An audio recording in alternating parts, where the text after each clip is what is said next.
podamos tener y charlar acerca de lo que quería compartir, el mensaje de parte de Dios para todos nosotros. Yo sé que muchas iglesias, muchos hermanos hacen estas transmisiones en vivo y realmente creo que son de mucha bendición para todos los que lo puedan escuchar, y es un alcance que tiene que realmente vale la pena poder aprovechar estas redes sociales, como digo siempre, para en especial transmitir el mensaje de salvación para todos aquellos que todavía no conocen al Señor. ¿Y qué es esto del mensaje de salvación? A veces uno lo dice así como medio abiertamente, y la gente que no conoce o que no habitualmente no va a la iglesia, uno dice, ¿qué es el Evangelio? Y se asocia el Evangelio con cosas que nada tienen que ver. Y el Evangelio significa buenas noticias, dar una buena noticia. Hoy lo único que vemos por la tele son malas noticias. Uno prende la tele y no quiere salir ni a la vereda, porque parece que llueven virus del cielo. Lo único que creemos es que está todo mal y ya estamos cansados de recibir malas noticias. Y que alguien nos dé una buena noticia es algo que realmente nos tiene que hacer parar la oreja, prestar atención. Y el Evangelio significa eso, buenas noticias, traer una buena noticia. Y es lo que Dios quiere para todos, ¿sí? Para todas las personas, dar una buena noticia. ¿Cuál sería, si tuviéramos que definir, cuál sería la esencia o cómo podríamos definir esta buena noticia, el Evangelio? Porque a veces creemos de que Dios es como el genio de la lámpara. No sé si vieron la película Aladín, pero parece que a veces creemos que Dios es como ese genio. Frotamos la lámpara, sale Dios, sale como el genio, y le tenemos que pedir que Él haga de acuerdo a lo que nosotros queremos o lo que a nosotros nos parece. Y Dios no es el genio de la lámpara. Dios es alguien que no puede, por ejemplo, tener contacto con el pecado. Y el ser humano de por sí, en su naturaleza, es un ser con errores, con pecados, con dificultades, con problemas. Y Dios no tiene relación con los seres humanos en pecado. La Biblia dice que la paga del pecado es la muerte, pero que el regalo que Dios nos da por medio del Señor Jesucristo es la vida eterna. Es una buena noticia. Es la salvación para nuestra alma. O sea, Dios no es que nosotros decimos, bueno, Dios, ahora estamos en medio de esta pandemia y queremos que hagas las cosas de acuerdo a lo que a nosotros nos parece. Queremos que ahora te preocupes por el ser humano. No. A veces Dios permite que pasen ciertas cosas justamente para que uno reflexione, para que uno vea cómo está su vida. Dios, como decía, no es el genio de la lámpara que sale y hace lo que nosotros le pedimos. No lo podemos buscar a Dios solamente en medios de pandemia. Dios quiere que lo busquemos también cuando las cosas están bien, cuando nos están yendo bien en la vida. Dios quiere que también le podamos buscar. Y el Señor Jesús mismo, ¿sí? Jesús mismo, cuando estuvo aquí en la tierra, definió lo que era el Evangelio, lo que era seguir a Jesús, lo que era creer en Dios y seguirle. Y me gustaría que les podamos leer en la Biblia, ¿sí? Aquellos que somos creyentes y creemos en Dios, tenemos fe y confiamos que la Biblia es la palabra de Dios. Es uno de los libros más controvertidos que a lo largo de la historia muchos han intentado contradecir, pero es el libro que se mantiene. Uno agarra un libro de medicina de 10 años nada más, de 10 años para atrás, y ya hoy está desactualizado. Pero la Biblia tiene años y años de haber sido escrita, y aún hoy uno lee lo que el Señor tiene preparado para el presente. Tiene un consejo oportuno para el hoy, para lo que vivimos en esta pandemia o en la situación que nos toque estar viviendo. Por eso es que confiamos y estamos seguros de que la Biblia es la palabra de Dios. Y el Señor Jesús mismo definió lo que era el Evangelio en su palabra. Y dice el Evangelio de Mateo, uno de los libros del Nuevo Testamento de la Biblia, Mateo capítulo 16, versículo 24, y dice así: entonces Jesús dijo a sus discípulos: si alguno quiere venir en pos de mí, niéguese a sí mismo, y tome su cruz, y sígame. Porque todo el que quiera salvar su vida la perderá, y todo el que pierda su vida por causa de mí, la hallará. Porque ¿qué aprovechará el hombre si ganare todo el mundo y perdiere su alma? ¿O qué recompensa dará el hombre por su alma? Porque el Hijo del Hombre vendrá en la gloria de su Padre con sus ángeles, y entonces pagará a cada uno conforme a sus obras. ¿Sí? Pero el versículo 24 es el que quiero resaltar, que dice: el Señor Jesús les dijo a sus discípulos, y nos dice hoy a todos nosotros: si alguno quiere venir en pos de mí, niéguese a sí mismo, tome su cruz. Cada día, añade Lucas, ¿sí? Tome su cruz cada día y sígame. 3 frases que me gustaría poder ver rápidamente de lo que acabamos de leer. La primera es: niéguese a sí mismo. La segunda es: tome su cruz. Y la tercera: sígame. ¿Qué significan estas 3 frases que acabamos de leer? Niéguese a sí mismo, negación propia, está diciendo. Negación significa rehusar asociarse con. O sea, me niego a estar asociado a alguien. El principal obstáculo para que yo pueda seguir a Cristo de una manera genuina, de una manera sincera, soy yo mismo. Mi forma de pensar.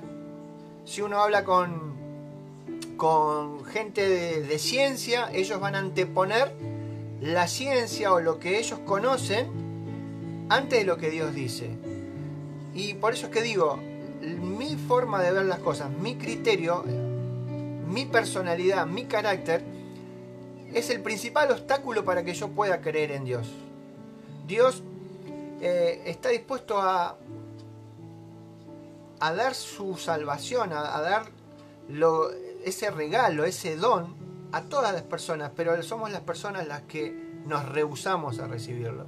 Por eso es que el Señor dice: si alguno quiere seguirme, si alguno quiere venir en pos de mí, niéguese a sí mismo. O sea, niéguese a estar asociado con uno mismo. Que lo que yo pienso, mis ideas, lo que yo creo, lo tengo que dejar a un costado para poder dejar entrar a Dios, ¿sí? Si quiero seguir a Cristo, voy a tener que negarme, voy a tener que hacer morir el yo y dejar que sea Cristo el que viva en mí. Eso significa: si alguno quiere venir en pos de mí, niéguese a sí mismo. Porque lo que yo creo, lo que yo pienso, a veces pesa más de lo que Dios quiere para mi vida. El segundo lugar es: tome su cruz, y va de la mano con lo que acabábamos de decir. Niéguese a sí mismo, tome su cruz cada día. Si tuviéramos que definir el Evangelio en una palabra, si alguien viniera y me dijera: a ver, definí el Evangelio, esta buena noticia, definilo en una sola palabra, yo creo que la palabra sería cruz. Y uno podría decir: ¿qué buena noticia hay con cruz? Hoy, la cruz, uno ve que mucha gente se le hace tatuajes y se dibuja una cruz. Mucha gente se cuelga una cadenita con una cruz. Pero en los días del Señor Jesús, si lo usamos tal vez a esas cruces como un símbolo de religión, de tantas cosas, lo podríamos decir que se utilizan las cruces hoy, que utilizamos nosotros las cruces. Pero cuando el Señor dice: tome su cruz y sígame, no habla de que me cuelgue una cadenita con una cruz o me la tatúen en un brazo. En los días del Señor Jesús, la cruz representaba solamente muertes tortuosas. Cuando el Señor Jesús dijo esta frase: tome su cruz, los discípulos o los que estaban allí escuchando esto, en lo único que pensaron fue en muertes tortuosas. Eso era lo que significaba tomar la cruz en los días del Señor Jesús. Puesto que los romanos obligaban, en aquella época del Señor Jesús, los romanos eran la potencia mundial, por así decirlo, y eran los que obligaban a los condenados a llevar sus propias cruces al lugar de crucifixión. El llevar una cruz significaba llevar nuestro propio o su propio mecanismo de ejecución, ¿sí? Mientras se enfrentaban al ridículo por el camino de la muerte. eso era llevar una cruz en los tiempos del Señor Jesús. Era cargar tu propio mecanismo de muerte o de ejecución y hacer el ridículo por el camino de la muerte. Esto quiere decir que si yo tengo que tomar mi cruz, significa que tengo que ser capaz de estar dispuesto a hacer morir mis propias ideas, mis propios planes, mis deseos, para intercambiarlos por los de Jesús. ¿Qué es esto de hacer morir mis ideas y hasta la lógica? En los días de Noé, la Biblia nos narra, en aquella hermosa historia de Noé, nos narra que Dios le dio una orden a este gran patriarca que fue Noé de construir un barco en medio de un desierto. Y uno podría decir, qué locura dar esta orden a esta persona de construir este enorme barco en el medio del desierto donde no había agua, ¿no? Donde no llovía. Y Noé estuvo 120 años para construir este barco. Y durante esos 120 años la gente le dijo, vos no estás loco en lo que estás haciendo. Y Noé tuvo que cargar esa cruz. ¿Qué significa? Él tuvo que hacer morir su lógica, porque si él se ponía a pensar y se sentaba, yo me lo imagino a Noé en el año 50 de la construcción. 120 años le llevó construirlo. Imagínenselo a Noé en el año 50 o en el año 60, en la mitad de la construcción. El barco por la mitad, muerto de calor, transpiraba gotas enormes de transpiración. Y decir, ¿para qué vale esto? ¿De qué sirve? No tiene lógica. Estoy construyendo, solo mi familia me ayuda, la gente hace su vida, la gente sigue como si nada, porque la lógica muestra de que este barco es inútil. Y Noé tuvo que cargar durante 120 años, cargó esa cruz. Por así decirlo, no es que él andaba con una cruz al hombro, sino que él hizo morir sus ideas, sus planes, sus deseos para obedecer lo que Dios le dijo. Pero ¿qué pasó? Al final de los 120 años, el Señor manda el diluvio. Y uno podría decir, ahí sí vale la pena todo el esfuerzo que tuviste que hacer, Noé, porque ahora vos y tu familia se salvaron de la inundación. Y durante la vida que Dios quiere que vivamos aquí en la tierra, Él dice, niegues a sí mismo, haga que el yo quede a un costado, cargue su cruz, haga morir cada día sus deseos, sus planes, la lógica de este mundo, para dejar que sea Dios el que tome el control. Y ahora sí, sígame, que es la tercera frase que quería ver en esta mañana. Sígame. Después de escuchar estas cosas, no todos estaban dispuestos a seguirle.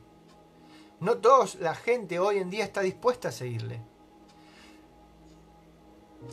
El Señor Jesús, mientras hizo milagros, mientras les daba de comer, mientras sanaba a los enfermos, lo seguía multitudes. El Señor Jesús no podía caminar. Salía a la calle y lo seguía la multitud, no lo apretaban, él no podía caminar, era como una estrella, como si hoy fuera Messi, que lo soltamos en medio de una plaza. Bueno, hoy con la pandemia tal vez andaría solo tranquilo. Pero vieron cuando hay alguien famoso y toda la gente se abalanza y no lo dejan caminar, tienen que estar los guardaespaldas tratando de sacar a la gente. Al Señor Jesús la gente lo apretaba. ¿Por qué? Porque él hacía milagros, sanaba a los enfermos, les daba de comer. Pero cuando el Señor Jesús empezó a hablar de muerte, cuando empezó a hablar de cruz, cuando empezó a hablar de que era necesario que Él fuera a morir en la cruz, los seguidores empezaron a menguar, empezaron a dejarlo, empezaron a ya no querer andar con Él. En un momento los discípulos mismos le dicen, Señor, es muy duro el mensaje que estás dando. Sí, es como que la gente se está yendo. Y el Señor Jesús dijo, los miró a los discípulos y le dijo, ¿se quieren ir ustedes también? ¿También ustedes quieren seguir? Porque el mensaje de la cruz yo no lo voy a cambiar. Yo no voy a cambiar el mensaje por más que parezca duro. Pero el mensaje tiene que ser claro. Hay una cruz y el Señor Jesús murió en esa cruz. padeció. Hoy, por más que la llevemos colgada en una cadenita o la hagamos un tatuaje o lo que sea, tenemos que entender de que el Señor Jesús sufrió en esa cruz, ¿sí? Y por eso es que decía, seguirlo bajo estas cosas a veces nos cuesta. Cuesta decir, tengo que negar mi yo, a veces tengo que dejar a un costado mis deseos, mis planes, para seguir los de Dios. Y cuesta seguirle, con todo lo que eso implica seguir a Dios. Seguir a Cristo significa vivir como Él vivió, con humildad, compasión, amor, gracia y toda otra virtud piadosa que podamos nombrar. Sería una larga lista de virtudes del Señor Jesús. Y eso es seguirle, eso es creer en Él y seguirle. Pero el Señor Jesús dijo que si le buscamos a Él de todo corazón y estamos dispuestos a seguirle, Él dice, Él es fiel y justo para perdonar nuestros pecados y limpiarnos de toda maldad. Él puede hacer que nuestra vida sea diferente. Él puede hacer que nuestra vida cambie. Y como decía al principio, Dios no es el genio de la lámpara, no es que uno le va a pedir deseos y se nos va a cumplir todo.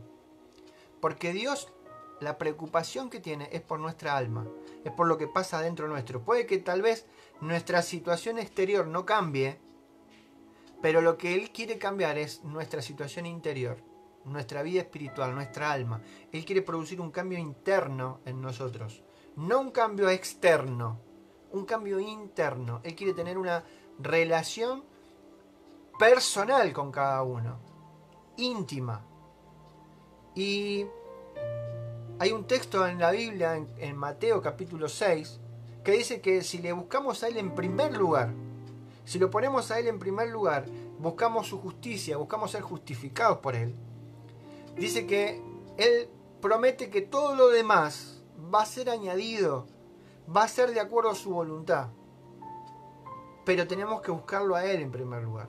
Y Él va a hacer que lo demás se vaya acomodando de acuerdo a su voluntad. Porque uno dice, bueno, pero sigo con problemas. A veces uno ha pasado de personas que han aceptado a Cristo y parece que los problemas se le multiplicaron.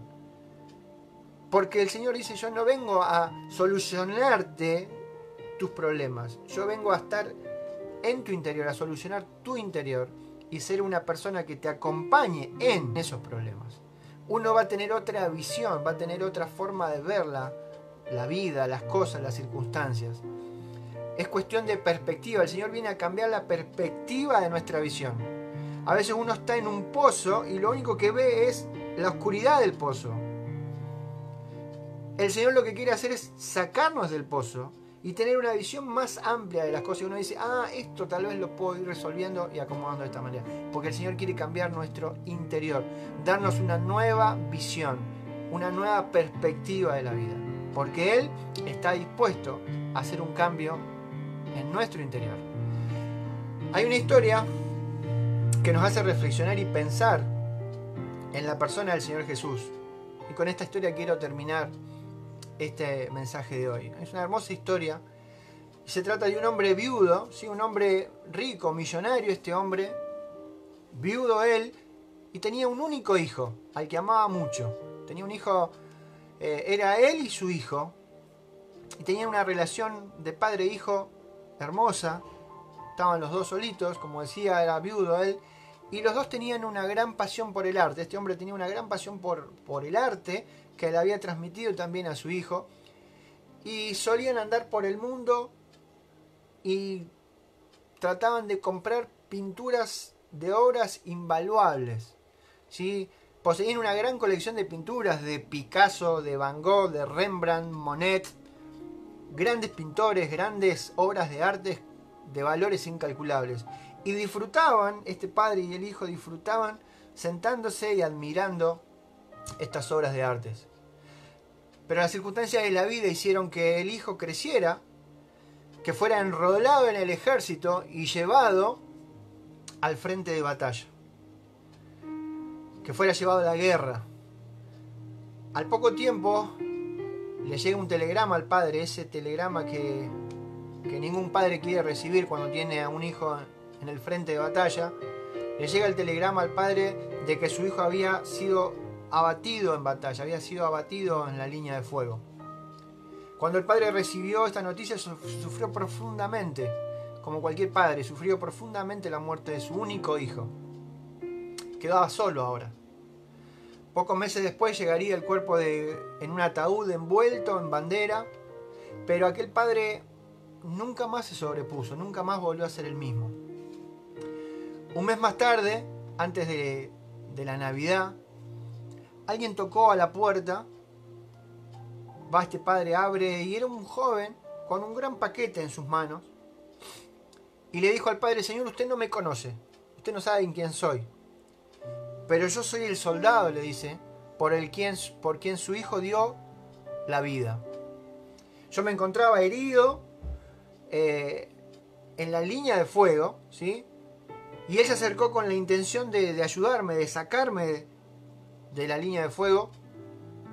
Y cuando estaba intentando sacarme, de pronto una bala atravesó su pecho, matándolo instantáneamente. Él hablaba muy a menudo de usted, muy seguido hablaba de usted y de su amor por el arte, y extendiendo sus manos le entregó ese paquete al padre. Dice: yo sé que esto no es mucho, yo no soy un gran artista, dice, pero creo que a su hijo le hubiera gustado que yo le entregara esto, que usted pudiera recibir este paquete.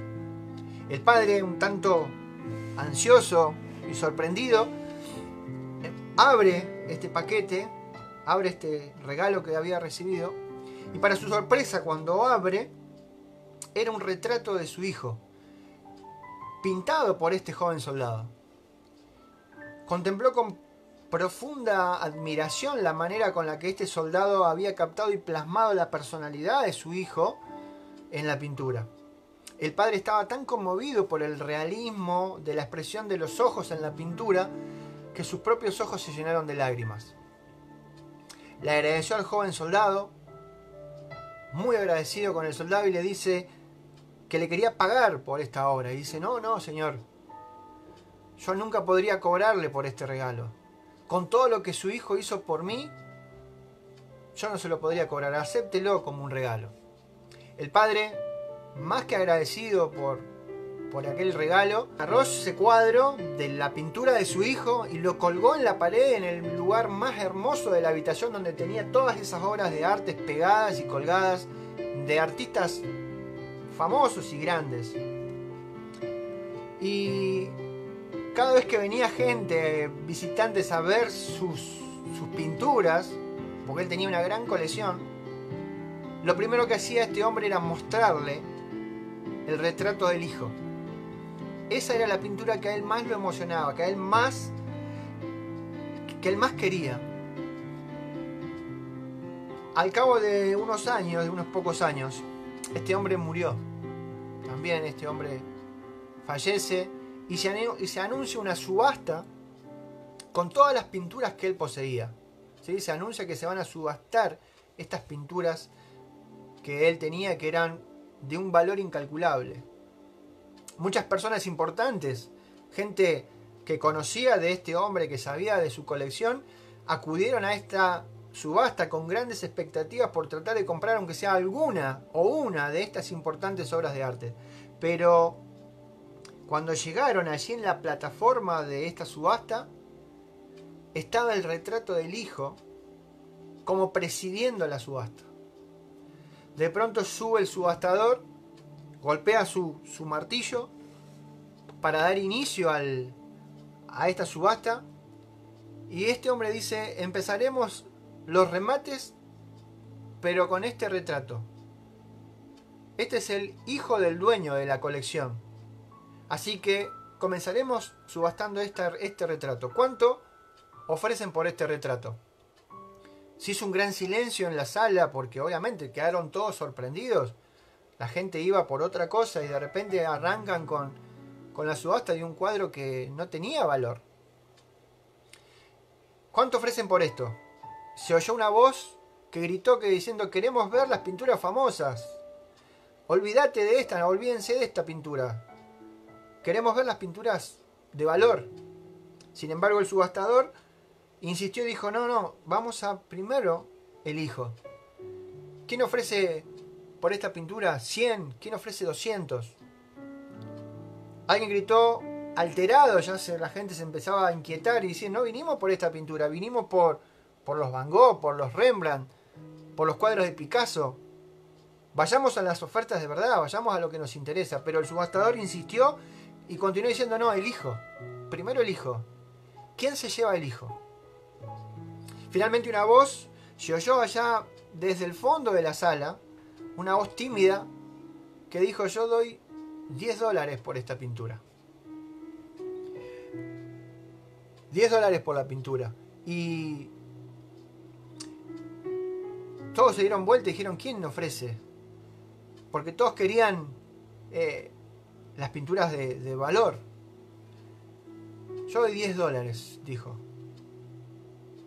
Bueno, nadie decía nada, se hizo un silencio. El subastador entonces golpea el martillo y dice, a la 1, a las 2 y a las vendida por $10.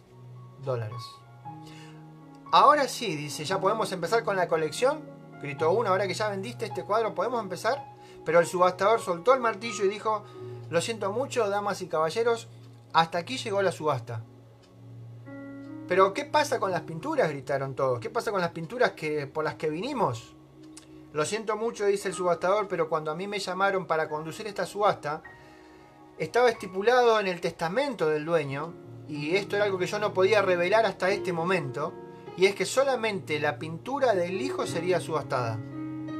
Y aquel que comprara la pintura del hijo heredaría absolutamente todas las posesiones del hombre, incluyendo las famosas pinturas. El hombre que compró el hijo se quedó con todo.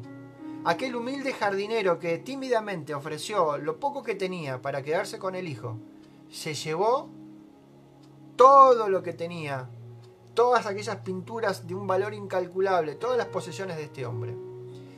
Y como lección aprendemos de esto, si hoy tomamos la decisión, como este jardinero, de quedarnos con Jesús, de recibir al Hijo de Dios, vamos a obtener una incalculable colección de bendiciones que Dios tiene para cada uno de los que creen en el Hijo.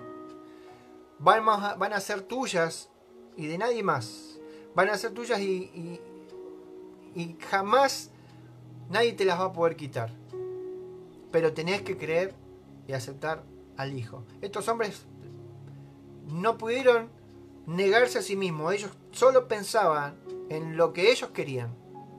No pudieron cargar su cruz, no pudieron hacer morir sus ideas, sus deseos, sus anhelos, porque querían y estaban preocupados en lo que ellos veían en sus cuadros. No pudieron ver al Hijo como algo de valor. Y eso es lo que al hombre le pasa hoy en día. Hoy el hombre está interesado solo en lo que pasa, y a veces Dios está ahí a un costado. Como aquellos soldados en la cruz. Estaban a los pies de la cruz, preocupados en sortear las mantas, el manto del Señor, la ropa del Señor, y no se preocupaban que era el Hijo de Dios que estaba muriendo. Estaban a los pies de la cruz, pero lejos de Cristo. Por eso es que hoy la reflexión es negarnos a nosotros mismos, tomar nuestra cruz y seguirle. El que elija seguir a Cristo se va a llevar un incalculable valor en bendiciones espirituales de parte de Dios. Ojalá que esto que pudimos compartir sea de bendición para todos los que hayan estado escuchando, y me gustaría poder terminar este momento orando. Ojalá que lo que hemos podido ver sea de bendición para los que han escuchado, y no olvidarnos que la única manera de poder encontrar la salvación para nuestra alma es recibiendo al Hijo, es creer en el Hijo, en el nombre unigénito del Hijo de Dios, y de esa manera vamos a poder encontrar la salvación para nuestra alma. Oramos y damos por terminada esta transmisión. Padre amado, gracias por saber que tú nos bendices, que tú estás pendiente de cada ser humano. Pero qué bueno es saber de que cuando tú decides entregarnos esa salvación, lo haces para todo aquel que decide creer en el nombre del unigénito Hijo de Dios. Por eso, Padre, oramos por todas las personas que se han conectado, que han escuchado este mensaje o que escucharán este mensaje más adelante, para que nos ayude a reflexionar y a pensar en cómo está nuestra vida delante de ti. alabamos tu nombre, nos encomendamos en tus manos y lo hacemos en el bendito nombre del Señor Jesús. Amén. Muy bien, vamos entonces, como decía, por finalizada esta transmisión. Les mando un saludo grande y que Dios les bendiga.